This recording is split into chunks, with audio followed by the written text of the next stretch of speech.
How did COVID 19 affect health?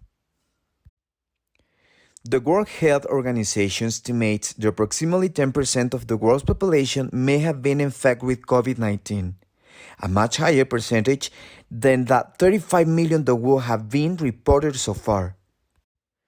The coronavirus is primarily a respiratory virus. For this reason, it begins by infecting the throat. When the virus enters our body through the eyes, mouth, or nose, it attacks itself to the cells of the mucosa at the bottom of the nose and throat. COVID 19 affects in different ways depending on each person. Most people who are infected have symptoms of mild or moderate intensity, and they recover without the need for hospitalization. The most common symptoms are the following: fever, dry cough, and tiredness. Other less common symptoms include aches and pains, throat pain, diarrhea, conjunctivitis, headache, loss of the sense of smell or taste, skin rashes or loss of color on the fingers or toes. The serious symptoms are difficulty breathing or feeling short of breath, pain or pressure in the chest, inability to speak or move.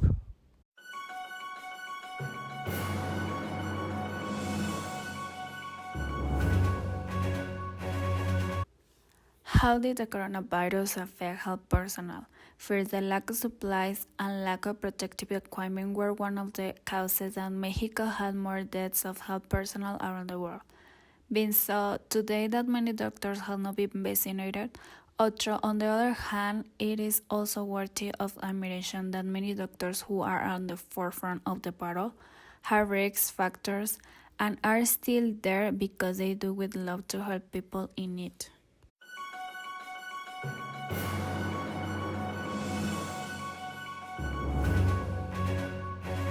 How did it affect education? The containment measures adopted in response to the COVID 19 pandemic disrupted conventional education, with national school closures in most countries. The educational community undertook significant initiatives to maintain continuity of learning during this period. Children and students have to rely more on their own resources to continue learning at a distance by the internet, television, or radio. Teachers also have to adapt to the new concepts and ways of teaching, for which they did not receive training. In particular, the most precarious groups without access to digital learning resources are the greater risk of education lag. The COVID 19 pandemic also severely affected higher education, as universities closed their facilities, affecting the continuity of learning and delivery of learning materials, security, and students' perception of the value of their degree.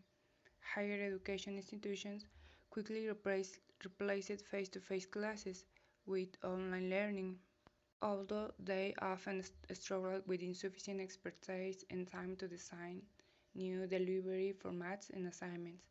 Examinations were also affected, leading to disruption in learning paths and study progress.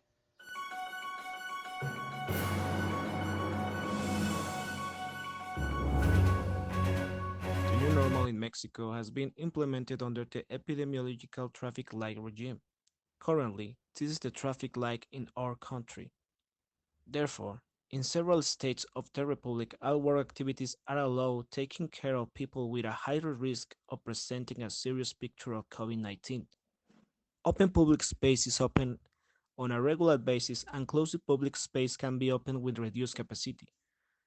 As in other traffic light colors, these activities must be carried out with basic preventive measures and maximum care for people with a higher risk of presenting a serious picture of COVID 19. Despite the fact of protocols are established to avoid the number of infections and simple at the use of face masks and antibacterial gel, people still don't accept the reality of the pandemic.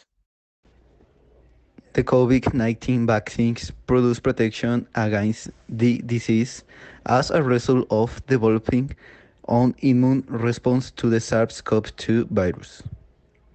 The impact of COVID-19 vaccines on the pandemic will depend on several factors.